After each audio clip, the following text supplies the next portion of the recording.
Did you know some feelings you've had your whole life don't have a name in your language? There's a Portuguese word, saudade.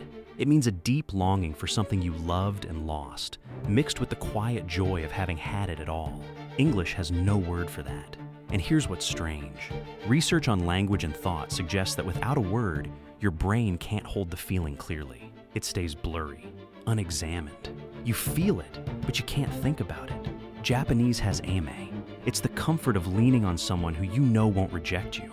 Warm, safe, dependent in a good way. English doesn't have that either. So think about the feelings that confuse you most. The ones you can't explain. The ones that just sit there with no shape. What if they're not complicated? What if they just belong to a language you never learned? You might be living with emotions you've never actually met. How many feelings do you have that you've never had words for? What's your answer? Write it in the comments below. Follow for more psychology questions that make you think.